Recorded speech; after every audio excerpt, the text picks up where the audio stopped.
చేరువచ్చిన ప్రతి ఒక్కరికి ప్రభువైన దేవుని పేరట ప్రత్యేకమైన వందనాలు తెలియచేస్తున్నాను. దేవుని కృపా కనికరములను బట్టి ఆయన నామాన్ని మహిమపరచుచు జీవము గల దేవుని వాక్యములో నుండి యెహెజ్కేలు గ్రంథం, పరిశుద్ధ గ్రంథమైన బైబిల్ నుండి యెహెజ్కేలు గ్రంథం 16వ అధ్యాయం 15 నుండి 34 వచనాలు చదువుతాను. శ్రద్ధతో వినాలని, బైబిల్ కూడా చూడాలని ప్రేమతో మనవి.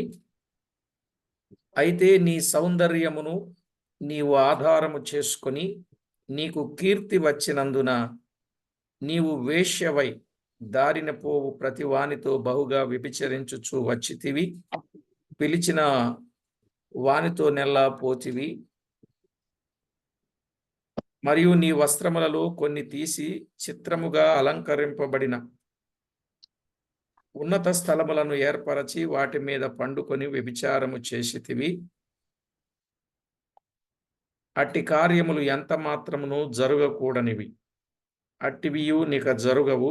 నేను నీకిచ్చిన బంగారువియు వెండివియునైన ఆభరణములను తీసుకొని నీవు పురుష రూప విగ్రహములను చేసుకుని వాటితో వ్యభిచరించితివి.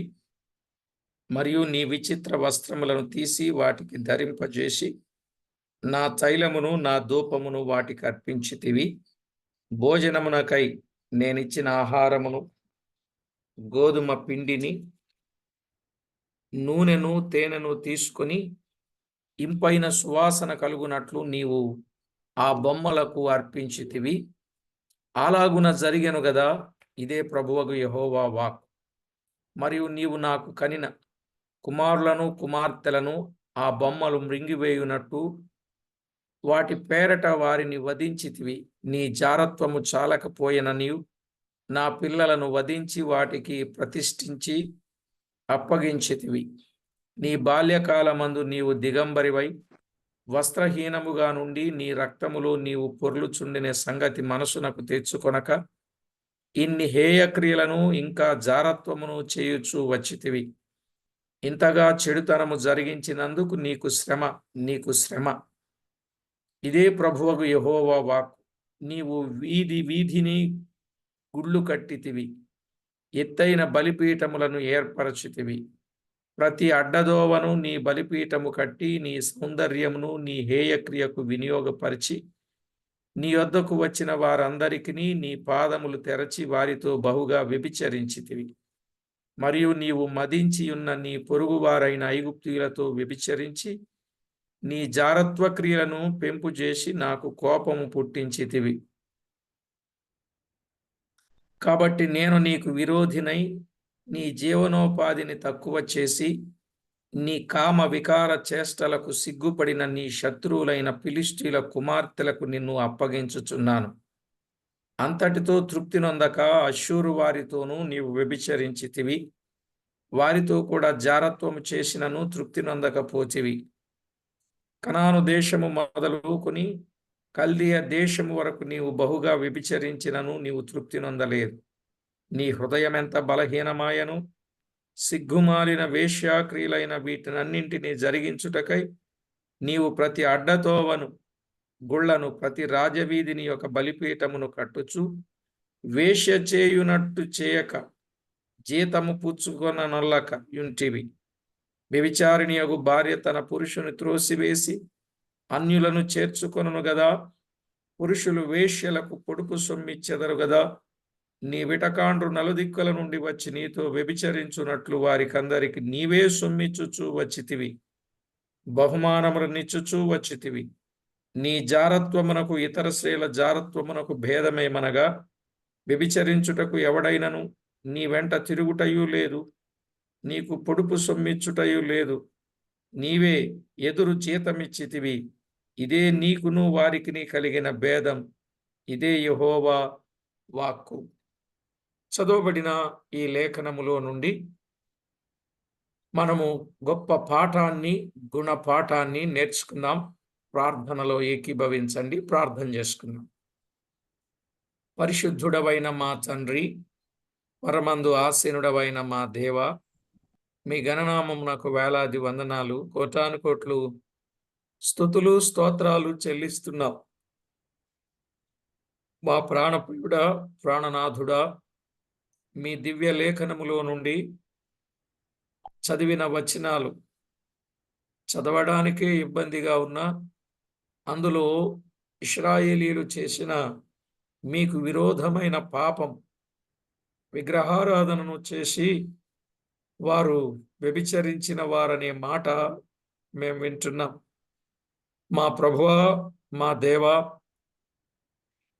మేము మీకంటే దేనిని ఎక్కువగా ప్రేమించక మీకు మాత్రమే మహిమ ఆపాదించేవారిగా మమ్మను మీరు సిద్ధపరచి మీ నామమునకు మహిమ ఆపాదించుకున్నామని మా ప్రభు అయిన యేసు క్రీస్తు నామమున స్తోత్రము చెల్లించి స్తుతించి ప్రార్థించి మిక్కిలి వినయముగా బ్రతిమిలాడి వేడుచున్నాం మా పరమ తండ్రి, ఆమేన్.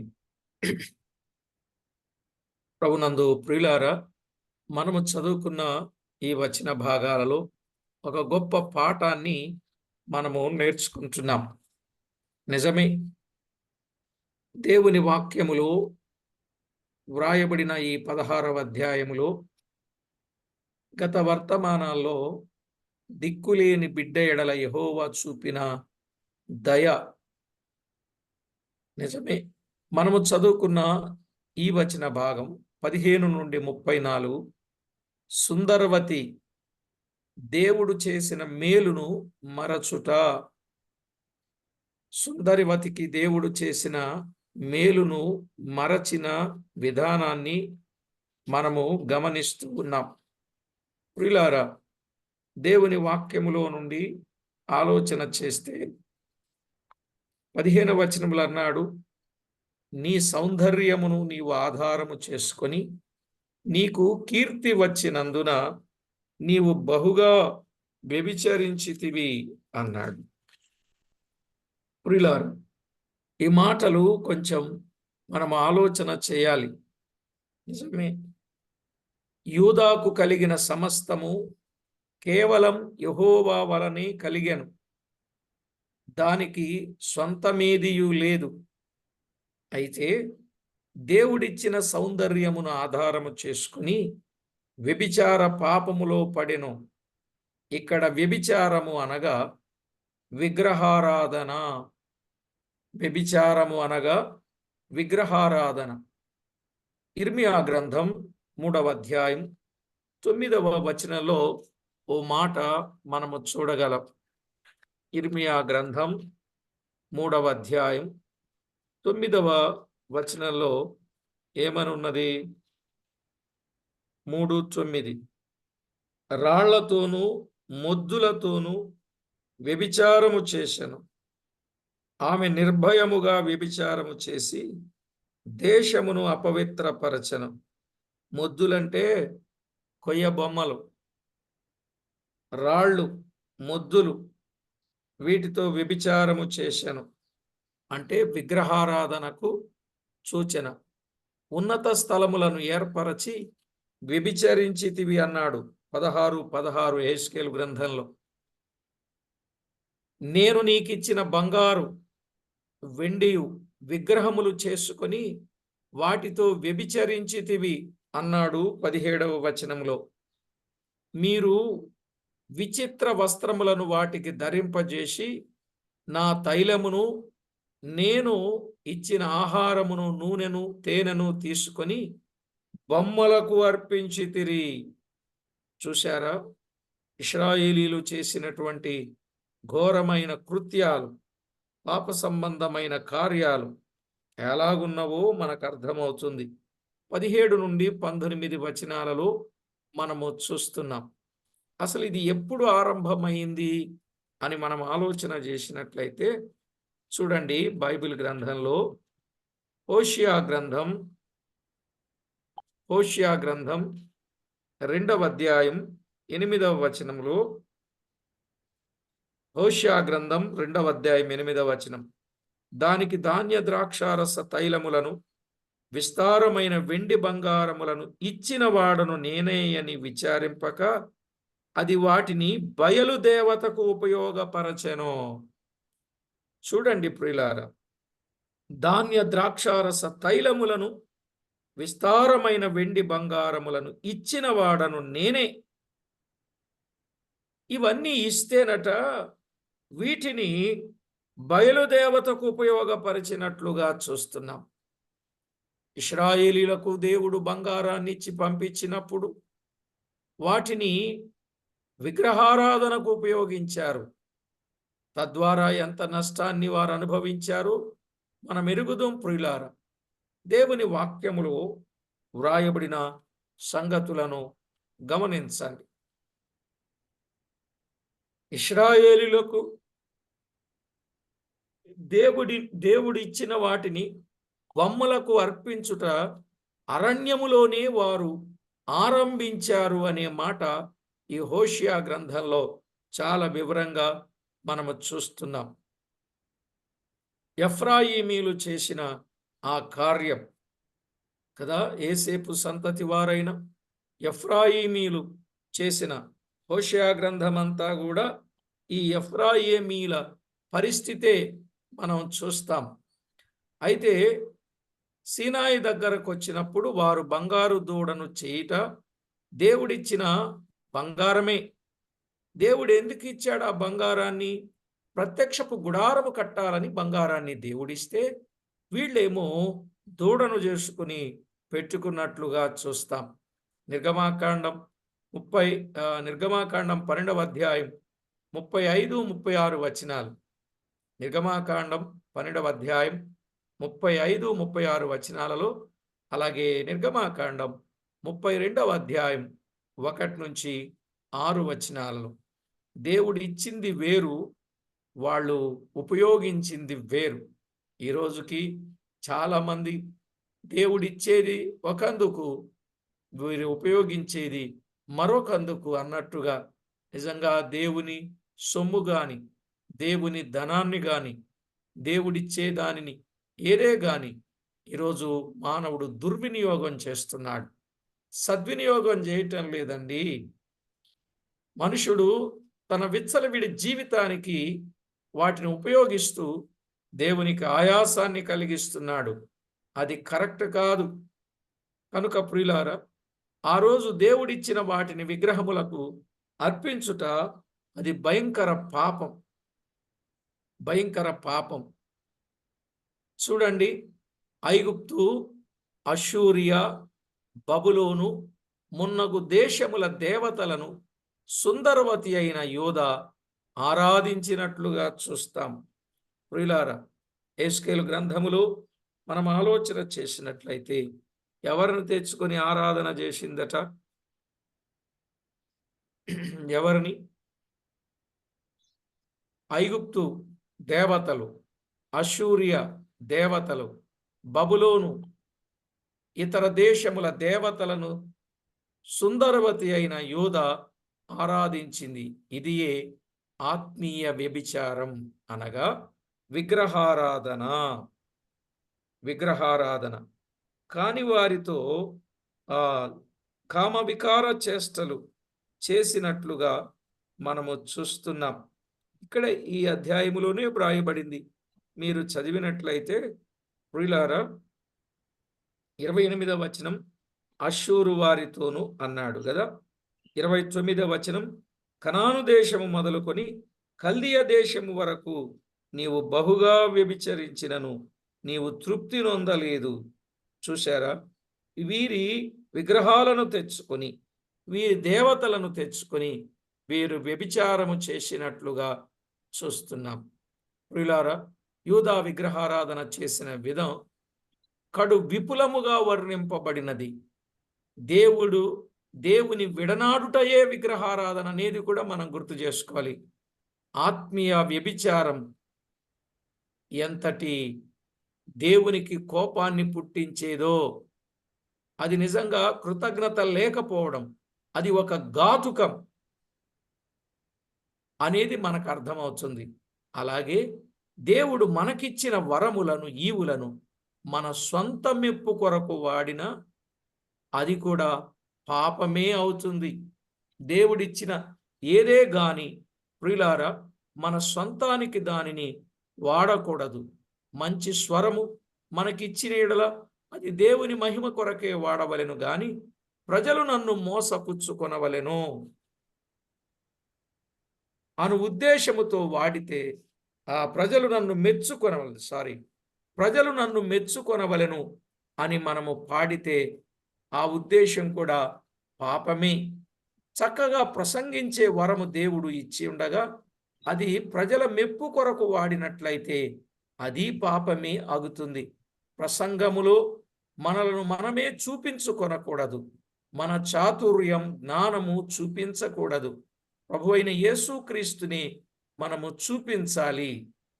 కొరింథీయులకు రాసిన మొదటి పత్రికలో 2వ అధ్యాయం 1వ వచనం అలాగే 5వ వచనం, పేతురు రాసిన మొదటి పత్రిక 4వ అధ్యాయం 10, 11 వచనాలు. ఎవరిని చూపించాలి? మన ప్రభువునే చూపించాలి. ఆయనే కనబడాలి, మనం కాదు కనబడాల్సింది. ఈవేళ పాట పాడితే మనమే, ప్రసంగం చేస్తే మనమే, కానుకలు ఇస్తే మనమే, కార్యాలు ఏది చేసినా దేవుని కొరకు మనమే కనబడాలి అనే ఉద్దేశముతో చేస్తున్నాడు. ఈవేళ చర్చికి ఏదైనా ఇస్తే దాని మీద పేరు రాసిస్తున్నారు. అది కూడా తప్పేనండి.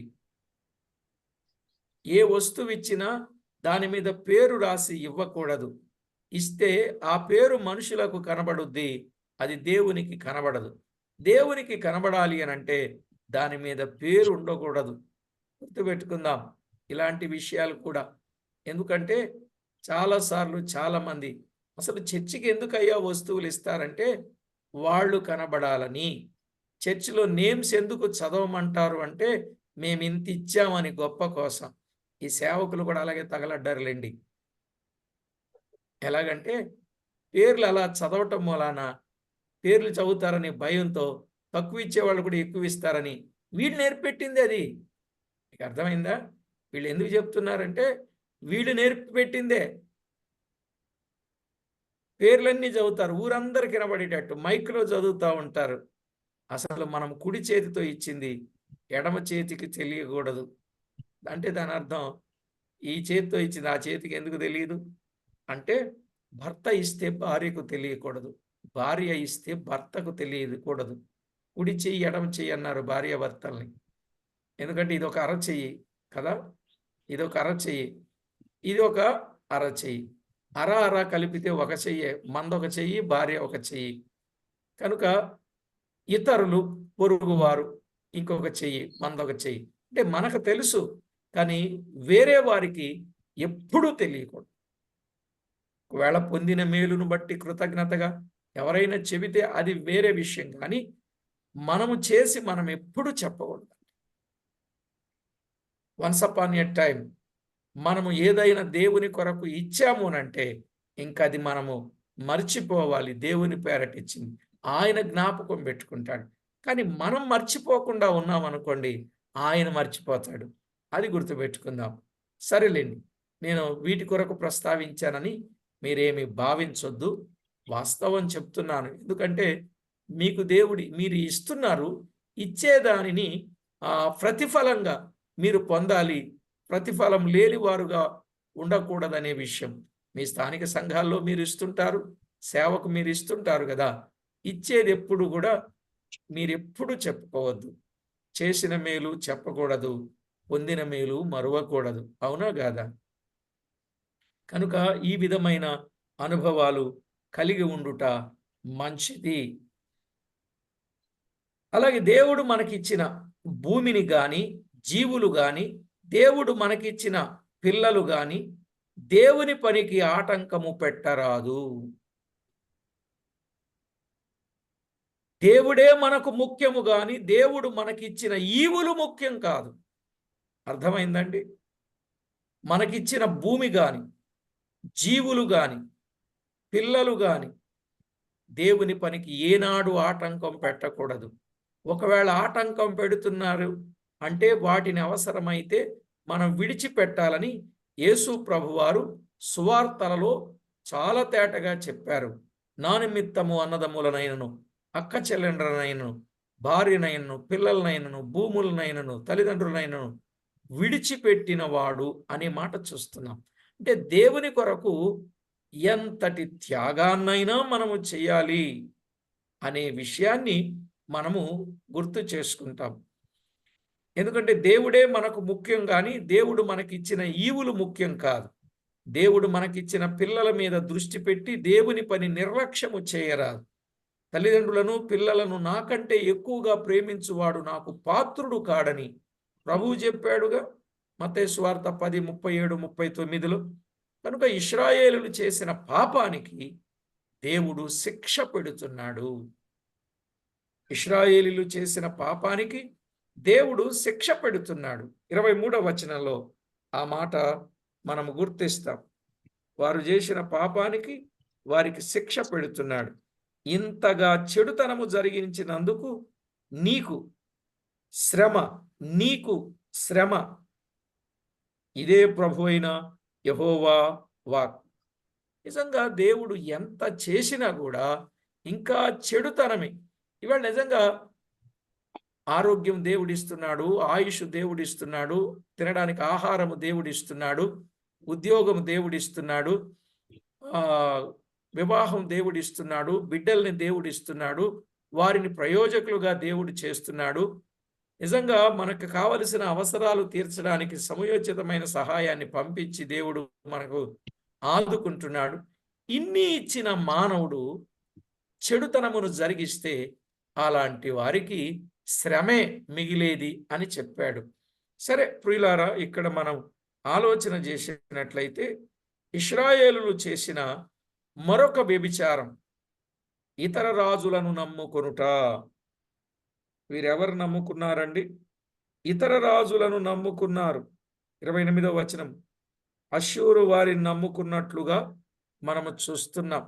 34వ వచనం, ఎవరు నమ్ముకున్నారు?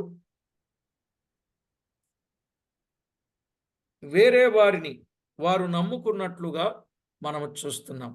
ముఖ్యముగా అష్షూరును, బబులోనును వారు నమ్ముకున్నారు అని చూస్తాం. కీర్తన 146:3, కీర్తన 146:3లోను, 118వ కీర్తన 118వ కీర్తన 8:9లోను, 118:8-9, అలాగే 33:16-19లోను, 33:16-19లోను, అలాగే ఇర్మియా గ్రంథం 17వ అధ్యాయం 5-8లోను మనము చూచినప్పుడు ప్రియులారా, మనము మనుషులను నమ్ముకొనకూడదు అని చెప్పాడు. దేవునిని ఆశ్రయించక శరీరులను తనకు ఆధారముగా చేసుకునేవాడు శాపగ్రస్తుడు అని వ్రాయబడింది. మనుషులను నమ్ముకొనుట కంటే, రాజులను నమ్ముకొనుట కంటే యెహోవాను ఆశ్రయించుట మేలు అని వ్రాయబడింది. కాబట్టి దైవ లేఖనంలో మనము చూచిన వాస్తవాలు ఇవి. మరి మనం కూడా మనుషులు నమ్ముకోకూడదు. ఎందుకంటారా? మీరు విలువ పెట్టి కొనబడిన వారు గనుక మనుషులకు దాసులు కాకుడి. మనం ఎవరం? విలువ పెట్టి కొనబడిన వారము గనుక మనం ఎవరికి దాసులంగా ఉండకూడదు? మనుషులకు దాసులంగా ఉండకూడదు. ఎందుకు మనుషులకు దాసులంగా ఉండకూడదు అనంటే, అలాగున మనుషులను నమ్ముకుంటే మనము శాపగ్రస్తులమవుతాము. ఏ ప్రయోజనము ఉండదు, ప్రమాదాన్ని కొని తెచ్చుకున్న వారమవుతాము అనే విషయాన్ని మనము అర్థం చేసుకోవచ్చు. సరే ప్రియులారా, కొరింథీయులకు రాసిన మొదటి పత్రిక 7:23 రాయబడిన మాట, మీరు మనుషులకు దాసులు కాకుడి. అలాగే భోజన పదార్థములను బట్టి కాక కృపను బట్టి హృదయమును స్థిరపరచుకొనుట మంచిది అన్నాడు. భోజన పదార్థాలను బట్టి కాదు. ఈవేళ దాని మీద కూడా ఎక్కువ ఆలోచన కలిగిన వారుగా ఉన్నారు. యెరూషలేము వారు విగ్రహారాధన చేయుచు ఇతర రాజులను నమ్ముకున్నారు గాని వారి బాల్య స్థితిలో దయచూపిన యెహోవాను జ్ఞాపకము చేసుకొనలేదు. చూసారా? 22వ వచనంలో చెప్పాడు, దయ చూపిన దేవునిని వారు జ్ఞాపకము చేసుకొనలేదు అన్నాడు.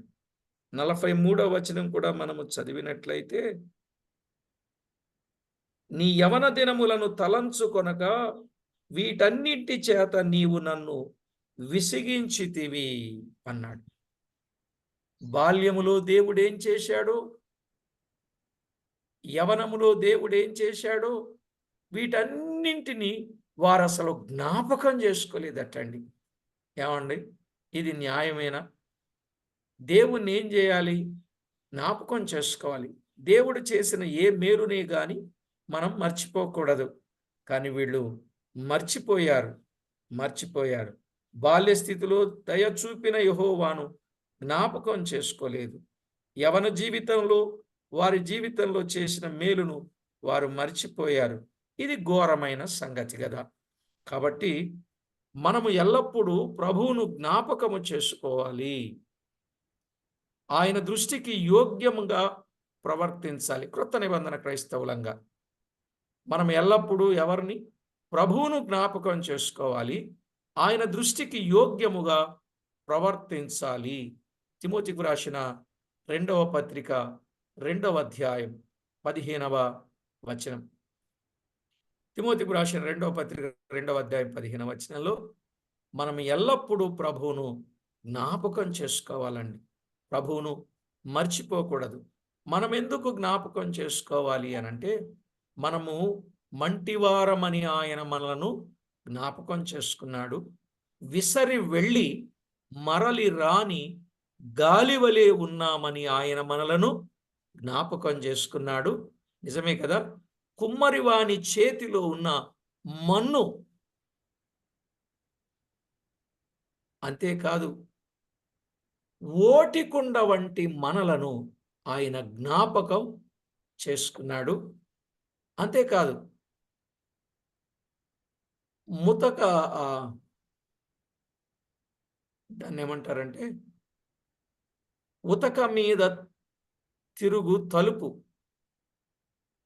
అది ఎక్కడుంటది? అడుగునుంటది. మర్చిపోయే పరిస్థితి అది. అలాంటి స్థితిలో ఉన్న మనలను ఆయన జ్ఞాపకం చేసుకున్నాడు. ప్రియులారా, ఇలా చాలా విషయాలు మనము వినొచ్చు. అలాంటి స్థితిలో ఉన్న మనలను ఆయన జ్ఞాపకం చేసుకున్నాడు గనుక మన జ్ఞాపకంలో ఎప్పుడు కూడా ఆయన ఉండాలి. ఆయన జ్ఞాపకములో మనం ఉండాలి. మన జ్ఞాపకములో ఆయన ఉండాలి. కానీ వీరేం చేశారు? మర్చిపోవటాన్ని బట్టి 35వ వచనం నుండి 43వ వచనం వరకు, యెహెజ్కేలు గ్రంథం 16వ అధ్యాయం 35 నుండి 43 వచనాలు నేను సింపుల్గా స్పీడ్గా చదువుతున్నాను. మీ దగ్గర బైబిల్ గ్రంథం ఉంటే చూడండి. కాబట్టి వేశ్య, యెహోవా మాట ఆలకించుము. ప్రభు అయిన యెహోవా సెలవిచ్చినదేమనగా, నీ విటకాండ్రతో నీవు నీ సొమ్ము వెయ్యపరిచి నీవు వ్యభిచారం చేసి నీ మానము నీవు కనపరుచుకునే దానిని బట్టి, నీ విటకాండ్రను బట్టి, హేయ విగ్రహములను బట్టి, నీవు వాటికి అప్పగించిన నీ బిడ్డల రక్తమును బట్టి, నీవు సంభోగించిన నీ విటకాండ్రనందరినీ, నీకిష్టులైన వారినందరినీ, నీవు దేశించు వారినందరినీ నేను పోగు చేయుచున్నాను. వారిని నీ చుట్టూ పోగు చేసి సమకూర్చి వారికి నీ మానము కనబడినట్లు నేను దాన్ని బయలుపరచదను. జారునులై హత్యలు జరిగించు స్త్రీలకు రావలసిన తీర్పు నీకు విధించి, క్రోధముతోను రోషముతోను నీకు రక్తమును నియమింతును. వారి చేతికి నిన్ను అప్పగించదను. నీవు కట్టిన గుళ్లను వారు పడద్రోసి, నీవు నిలువబెట్టిన బలిపీఠములను ఊడబెరికి, నీ బట్టలను తీసివేసి, నీ సొగసైన ఆభరణమును తీసుకుని నిన్ను దిగంబరిగాను వస్త్రహీనురాలుగాను చేయదును. వారు నీ మీదికి సమూహములు రప్పించి నిన్ను రాళ్లతో కొట్టి చంపుదురు. కత్తుల చేత నిన్ను పొడిచివేయుదురు. వారిని ఇండ్లను అగ్ని చేత కాల్చుదురు. అనేక స్త్రీలు చూచుండగా నీకు శిక్ష విధింతురు. ఇలాగు నేను నీ వేశ్యత్వమును మాన్పింపగా నీవికను పొడుపు సొమ్మియక యుందువు. ఈ విధముగా నీ మీదనున్న నా క్రోధమును చల్లార్చుకుందును. నా రోషము నీ ఎడల మానిపోవును. ఇకను ఆయాసపడకుండా నేను శాంతము తెచ్చుకొందును. నీ యవన దినములను తలంచుకొనక వీటన్నిటి చేత నీవు నన్ను విసిగించితివి గనుక నీవు చేసి ఉన్న హేయ క్రియలన్నింటికంటే ఎక్కువ ఎక్కువైన కామకృత్యములను నీవు జరిగించకుండునట్లు నీ ప్రవర్తనను బట్టి నీకు శిక్ష విధింతును. ఇదే ప్రభువగు యెహోవా వాక్కు. కాబట్టి వేశ్య ఈ మాట ఆలకించుము అన్నాడు 35వ వచనం కదా. వేశ్య యెహోవా మాట ఆలకించుము. దేవుడు యెరూషలేమును వేశ్య అని పిలుస్తున్నాడండి. యెరూషలేమును వేశ్య అని పిలుస్తున్నాడు.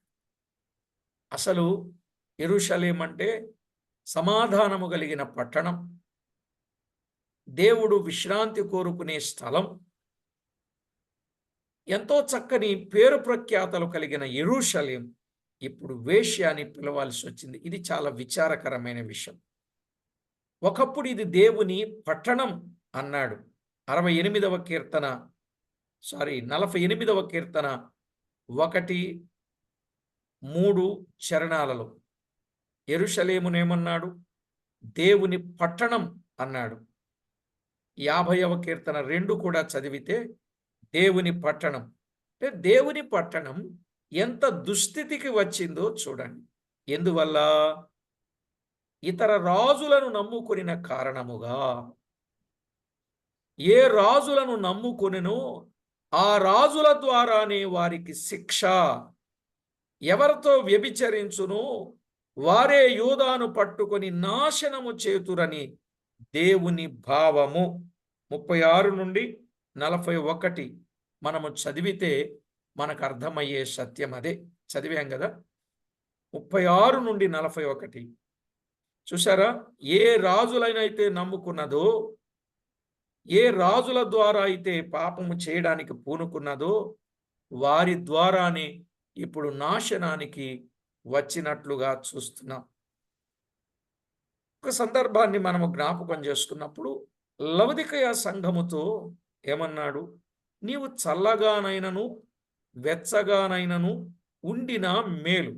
నీవు వెచ్చగానైనను చల్లగానైనను ఉండక నులివెచ్చగా ఉన్నావు గనుక నేను నిన్ను నా నోట నుండి ఉమ్మివేయనుద్దేశించుచున్నాను.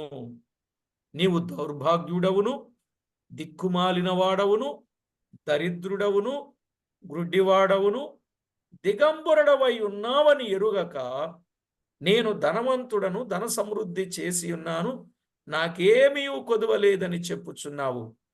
నీవు ధనవృద్ధి చేసుకున్నట్లు అగ్నిలో పుటము వేయబడిన బంగారమును నీ దిశమల సిగ్గు కనబడకుండునట్లు ధరించుకున్నటకు తెల్లని వస్త్రములను నీకు దృష్టి కలుగునట్లు నీ కన్నులకు కాటుకను నా యొద్ద కొనుమని నీకు బుద్ధి చెప్పుచున్నాను అన్నాడు.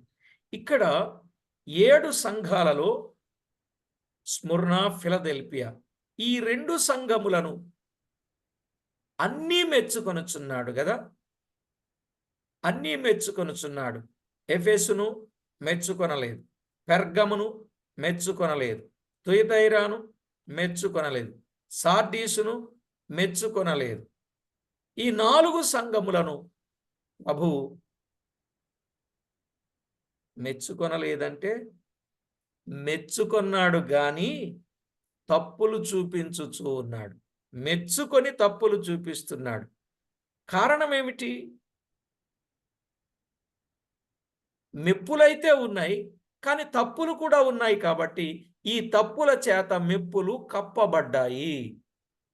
అర్థమైందండి? ఈ తప్పుల చేత మెప్పులు కప్పబడ్డాయి. చూడండి, ఎన్ని మంచి పనులు చేసినా ఒక్క చెడ్డ పని చేస్తే ఏది గుర్తుంటుంది చెప్పండి మీరు? ఏది గుర్తుంటుందండి? చేసిన తప్పే గుర్తుంటుంది తప్ప చేసిన అన్ని మంచి పనులు గుర్తుండవండి. అయ్యో ఇన్ని మంచి పనులు చేశారు కదా అని చెప్పి చేసిన ఒక్క తప్పును క్షమించలేరండి. అవునా కాదా? ఇన్ని మంచి పనులు చేసిన ఆ ఒక్క తప్పును క్షమించలేరు. ఎందుకంటే వాటిని మించిపోయినట్టుగా కనపడద్ది తప్పెప్పుడు కూడా. ఆ మాటను బట్టే నేను అలా చెప్పాల్సి వచ్చింది. కనుక లవదికయ సంఘములో అన్ని తప్పులే చెప్పుచూ ఉన్నాడు. మెచ్చుకొనుటకు కొంచెమైనా లేదు, అంతా తప్పే. అంత తప్పులో ఉన్నను ఈ సంఘమును తన తప్పు గుర్తించక నేను ధనవంతుడను, ధనవృద్ధి చేసుకొనుచున్నాను, నాకేమీ కొదువలేదని చెప్పుకొనుచున్నది. అంత తప్పైనను తాను గుర్తించని స్థితి ఎంతో ఘోరమైనది. ప్రియులారా, గనుక నా నోట నుండి ఉమ్మివేయనుద్దేశించుచున్నాను అంటున్నాడు. నా నోట నుండి నేను ఉమ్మివేస్తా. ఆసక్తి కలిగి మారు మనసు పొందుమని చెప్పుచూ ఉన్నాడు. మారు మనసు పొందకపోతే ఆయన ఉమ్మివేయును అన్నాడు. ఉమ్మివేయబడక ముందే తప్పును సరి చేసుకోవడం మంచి పని కదండి. దేవుడు ఉమ్మివేయక ముందే, దేవుడు శిక్షించక ముందే, దేవుడు ఉగ్రతకు పంపక ముందే తప్పించుకోవడం మంచిది. మారు మనసు పొందుట కొరకే ఆయన శిక్షించుచూ ఉన్నాడని మరొక సందర్భం. ప్రేమించు వారినందరినీ శిక్షించి గద్దించుచున్నాడనేది మరొక సందర్భం. ఈ సంఘం కడవరి కాలపు సంగతిని, స్థితిని సూచించేదిగా ఉంది. అయితే మనం ఎలాగున్నామో పరిశీలన చేసుకునాలి. మన లోపాలను మనము గుర్తించి, మన తప్పును మనము తెలుసుకొని ప్రభు దగ్గర ఒప్పుకొని చక్కజేసుకొనుట అది ఆశీర్వాదకరం. కనుక ప్రతి ఒక్కరూ ఇట్టి సత్యాన్ని గుర్తించి దేవునికి మహిమకరంగా జీవించాలి అని ప్రభు పక్షంగా మీకు ప్రేమతో మనవి చేస్తున్నాను. ప్రియులారా, ఇక 44 నుండి 52 వచనాలు, 44 నుండి 52 వచనాలు మనము చదువుకుంటే, యెరూషలేము సొదొమ షోమ్రోను కంటే చెడ్డదని నిరూపణ చేయుట. మీరు చదవండి, తర్వాత సమయభావాన్ని బట్టి నేను త్వరగా ముందుకు వెళ్తున్నా. యెరూషలేమండి సొదొమ కంటే, షోమ్రోను కంటే చెడ్డదని నిరూపణ చేయుట మనము చూస్తాం. ఈ శిక్షను గురించిన సంగతులు మనము చాలాసార్లు విన్నాం కాబట్టి ఇక దాని వివరణ చేయకుండా నేను ముందుకు వెళ్ళిపోతున్నాను. యెరూషలేము సొదొమ, యెరూషలేము సొదొమ షోమ్రోను కంటే చెడ్డది. నిజమే. సామెతలు చెప్పేవారు అందరూ అంటారట, తల్లి ఎట్టిదో బిడ్డయు అట్టిదే అని నిన్ను గూర్చి అందురు. తల్లి ఎట్టిదో బిడ్డ అట్టిదే, పల్లె లాంటిదో పిల్ల లాంటిదే అంటారట.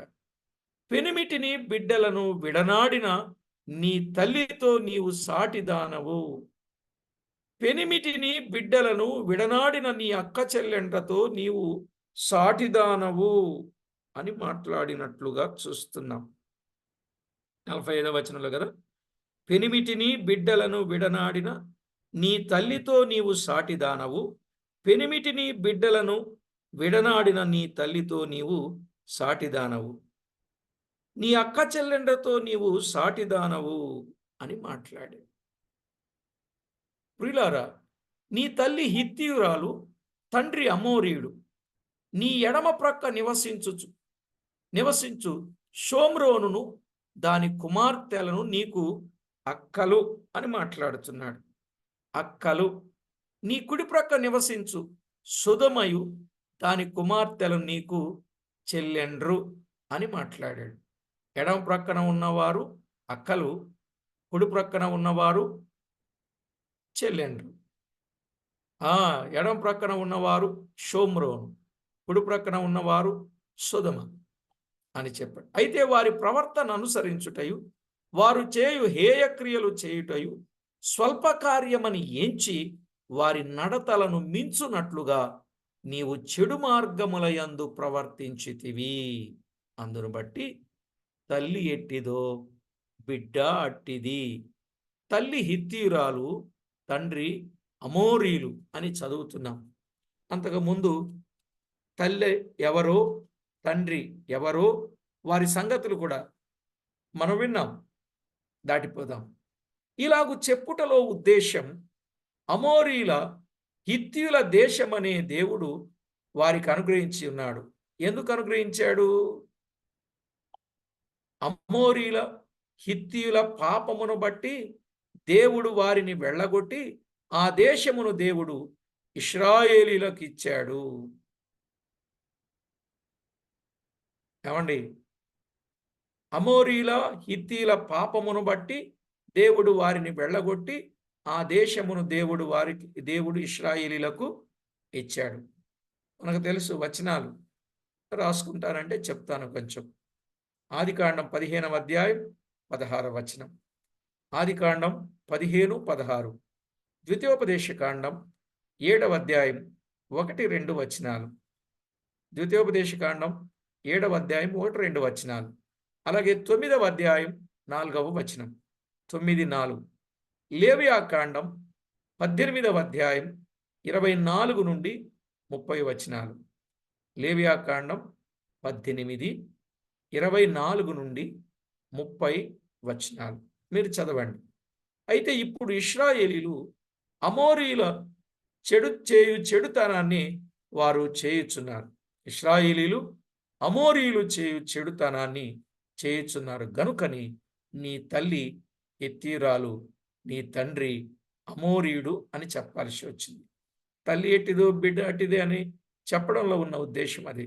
కనుక దేవుని ప్రజలు ఇశ్రాయేలీలు కనానీయుల వలె జీవించరాదు.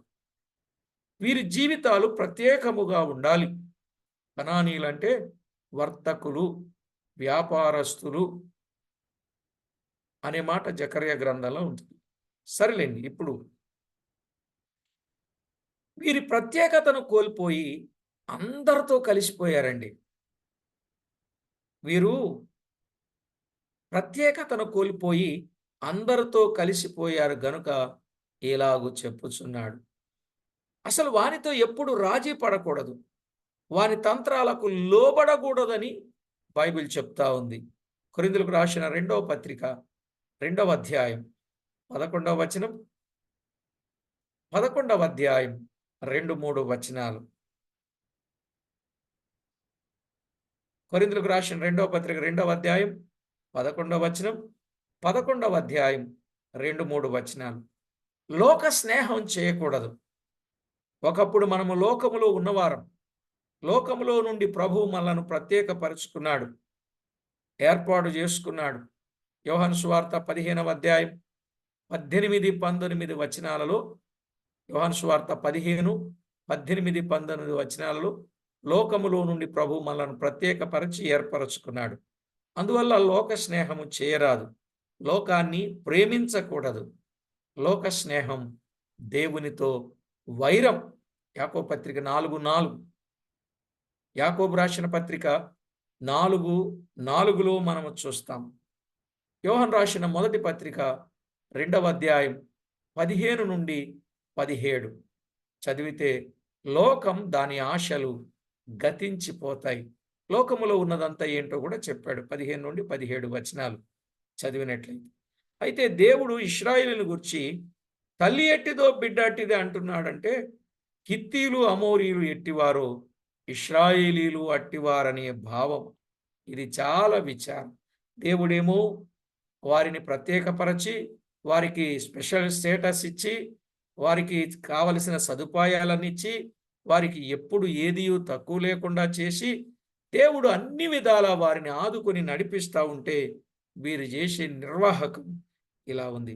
అందుకే యెరూషలేము దానికి ఉత్తరముగా ఉన్న షోమ్రోను కంటే దక్షిణముగా ఉన్న సొదొమ కంటెను మించి చెడు నడత నడుపుచున్నారు అని అనాల్సి వచ్చేది.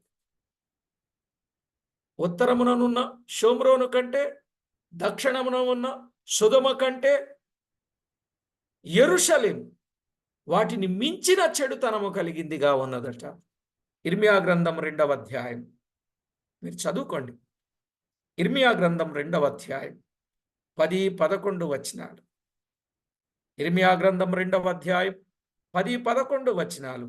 అలాగే 11వ అధ్యాయం 46 నుండి 49 వచనాలు. ఇర్మియా గ్రంథం 2వ అధ్యాయం 10, 11 వచనాలు. అలాగే 11వ అధ్యాయం ఇర్మియానే 46 నుండి 49. 5వ అధ్యాయం 6వ వచనం కూడా చదవచ్చు. 5వ అధ్యాయం 6వ వచనం. అలాగే రాజుల మొదటి గ్రంథం 2వ అధ్యాయం 9వ వచనం. ఇది ఇంకా ఘోరమైనది. సొదొమ పాపము, గర్వము, నిర్విచారము అని చెప్పుచూ ఉన్నాడు. షోమ్రోను యెరూషలేము చేసిన వాటిలో సగమైనా చేయలేదని చెప్పుచూ ఉన్నాడు. షోమ్రోనట యెరూషలేము చేసిన వాటిలో సగమైనను చేయలేదు.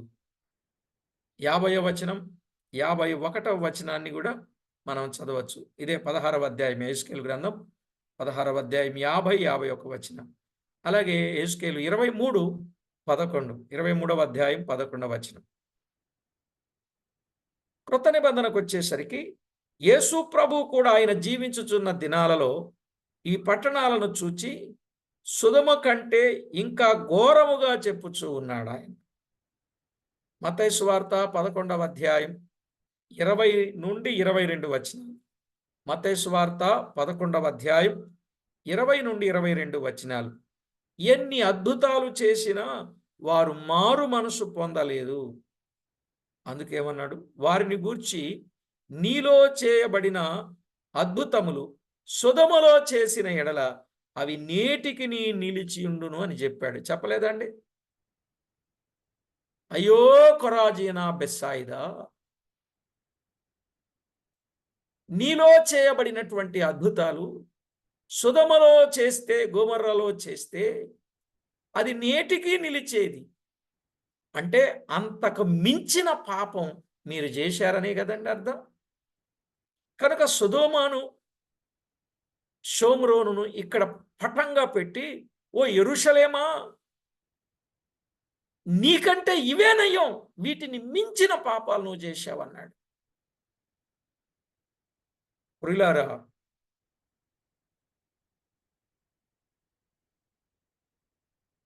విమర్శ దినమున నీ గతి కంటే సొదొమ వారి గతి ఓర్వదగినదై ఉండును అని చెప్పాడు ప్రభు. చెప్పలేదా అండి?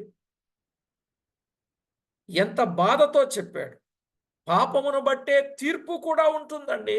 మానవుడు చేసిన పాపాన్ని బట్టే తీర్పు కూడా అంత కఠినంగా ఉంటుంది.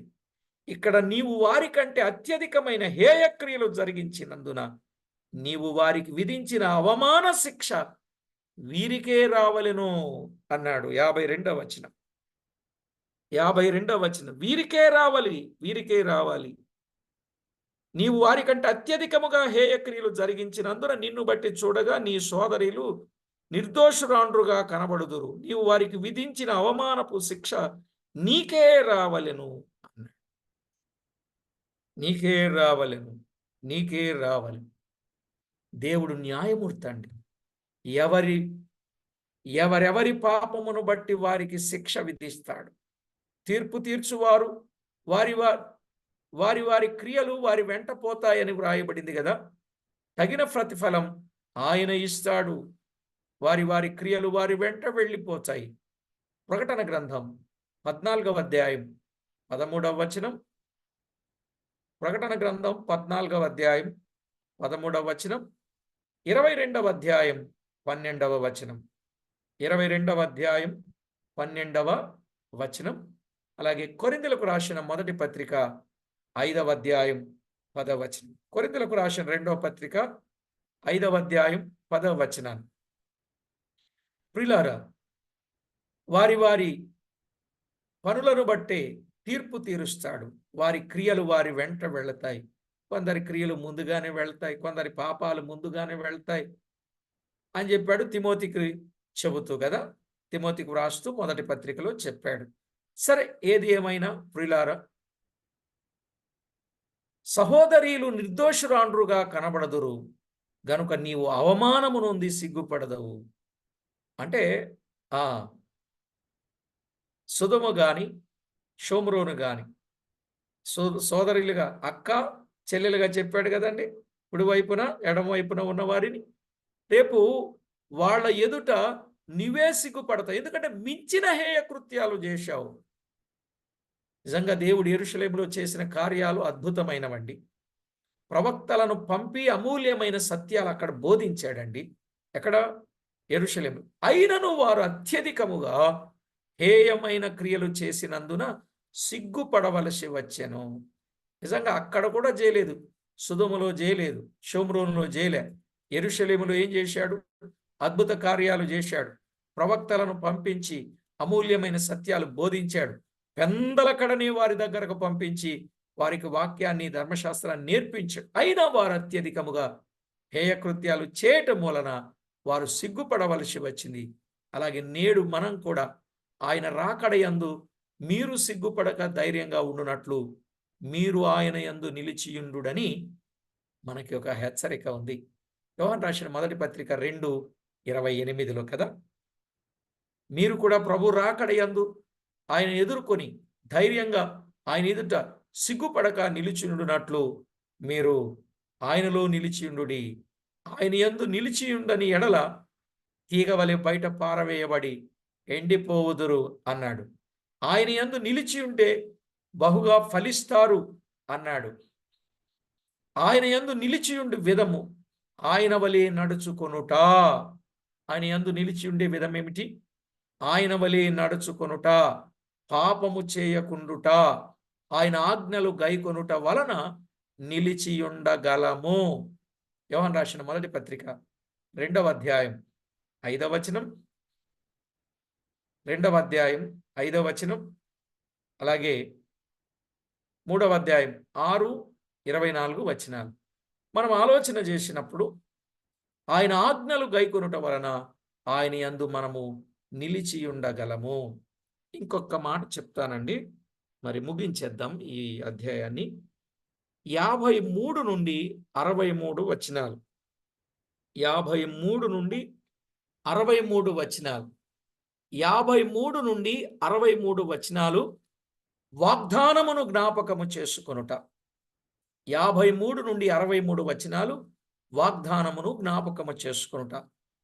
సొదొమకు పూర్వస్థితి వచ్చును, షోమ్రోనుకు పూర్వస్థితి వచ్చును, యెరూషలేముకు పూర్వస్థితి వచ్చును.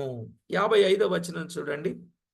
సొదొమయు దాని కుమార్తెలను తమ పూర్వస్థితికి వచ్చెదరు.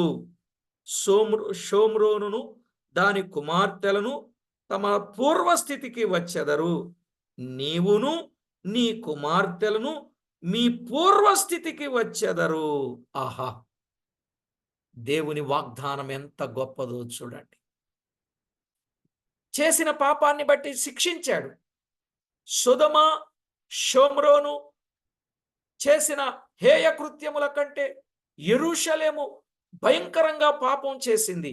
అందువల్ల ఆ సోదరుల దగ్గర ఈ యెరూషలేం సిగ్గుపడవలసిన పరిస్థితి వచ్చింది. అయితే దేవుడు తన వాగ్దానాన్ని జ్ఞాపకం చేసుకొని మళ్ళా పూర్వస్థితి ఇస్తాను, నేను నీతో నిబంధన జ్ఞాపకము చేసుకొని ఒక నిత్య నిబంధన స్థిరపరచెదను అన్నాడు. 60వ వచనం చదువుకుందాం. 60వ వచనం. నీ యవన దినముల యందు నేను నీతో చేసిన నిబంధనను జ్ఞాపకము తెచ్చుకుని ఒక నిత్య నిబంధనను నీతో చేసి దాని స్థిరపరచుదును. ఆహా, రోషము బూరిన దేవుడు జాలి చేసుకోవడం అంటే ఇదే. కోపించుచు వాత్సల్యము చూపడం అంటే ఇదే కదండి. నిజంగా నా మట్టుకు నేను జ్ఞాపకం చేసుకుంటానండి కొన్ని విషయాలు. ఆయన గాని కోపము నిమిషమాత్రముండి ఆయుష్కాలమంతా ఆయన దయ చూపకపోతే ఈ పాటికి ఎముకలు కూడా కుళ్ళిపోయేవి. ఏమంటారు? నేనెప్పుడు అలా భావిస్తానండి. నిజంగా ఎముకలు కూడా కుళ్ళిపోయి ఉండేవి. ఎందుకంటే తెలిసి కొన్ని, తెలియక కొన్ని, ఎన్నో దోషముల చేత మానవుడు దేవునికి దుఃఖాన్ని కలిగించి, దేవుణ్ణి దూరం చేసుకొని, దేవునికి దూరమైపోయి దిక్కుమాలిన స్థితిలో ఉన్నప్పటికీ, లోబడనొల్లని స్థితిలో ఉన్నప్పటికీ తన 2 చేతులు చాచి, లోబడనొల్లని ప్రజలారా, దినమంతా నా చేతులు చాపుచున్నాను, నా దగ్గరకు రండని పిలిచిన వాడు ఆయనేనండి. కోపించిన వాత్సల్యము చూపించాడు. రోషము బూనినా జాలి చేసుకున్నాడు. కఠినత్వము చూపినా కనికరమును మళ్ళా జ్ఞాపకం చేసుకున్నాడు. ఆ మాటలు జ్ఞాపకం చేసుకున్నప్పుడు చాలా ఆశ్చర్యంగా అనిపిస్తుందండి. ప్రభు ఎంత గొప్పవాడండి, ప్రభు ఎంత గొప్పవాడు.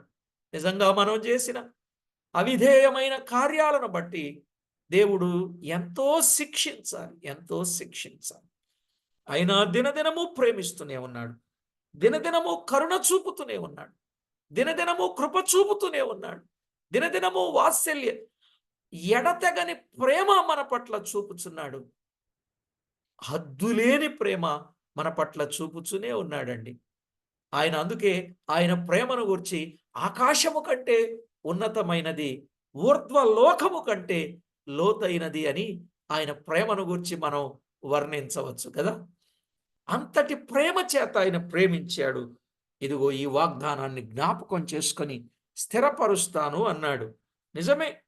37వ అధ్యాయం యెహెజ్కేలు గ్రంథం 26వ వచనం కూడా చదువుకుందాం. 37వ అధ్యాయం 26వ వచనం. నేను వారితో సమాధానార్థమైన నిబంధన చేసేదను, అది నాకును వారికిని నిత్య నిబంధనగా ఉండును. నేను వారిని స్థిరపరచెదను, వారిని విస్తరింపచేసి వారి మధ్య నా పరిశుద్ధ స్థలమును నిత్యము ఉంచెదను. చెప్పండి ఈ మాట. దేవుడు నిజంగా ఎంత శిక్షించాలనుకున్నాడు. ఐగుప్తు వారితో, షోమ్రోను వారితో, బబులోను వారితో పాపం చేసినప్పుడు దేవుడు శిక్షించాలనుకున్న ఆయన మళ్ళా వాగ్దానాన్ని జ్ఞాపకం చేసుకుని, నేను వారితో సమాధానార్థమైన నిబంధన చేస్తా, అది నాకును వారికి నిత్య నిబంధనగా ఉంచుతా, నేను వారిని స్థిరపరుస్తా, వారిని విస్తరింపచేస్తా, వారి మధ్య నా పరిశుద్ధ స్థలము నిత్యముగా ఉంచుతా, నా మందిరము వారికి పైగా నుండును, నేను వారి దేవుడనై ఉందును, వారు నా జనులై ఉందురు. యెరూషలేము భవిష్యత్తులో ఉన్నత స్థాయికి వచ్చేది వాస్తవం. ప్రవక్తలందరూ కూడా యెరూషలేము భవిష్యత్తును గూర్చి విశేషముగా ప్రవచనాలు చెప్పారండి. ప్రియులారా, యెరూషలేము యొక్క భవిష్యత్తును గూర్చి విశేషంగా ప్రవచనాలు చెప్పిన సందర్భాన్ని మనము గుర్తిద్దాం. ఒక్క ప్రవచనాన్ని చదువుకొని ప్రార్థన చేసుకుందాం. జెఫన్యా గ్రంథం 3వ అధ్యాయం 19-20 వచనాలు. జెఫన్యా గ్రంథం 3వ అధ్యాయం 19-20 వచనాలు. ఆ కాలమున నిన్ను హింస పెట్టిన వారినందరినీ నేను శిక్షింతును. ఇశ్రాయేలు భవిష్యత్తును గురించి విశేషంగా చెప్పబడిన ప్రవచనం.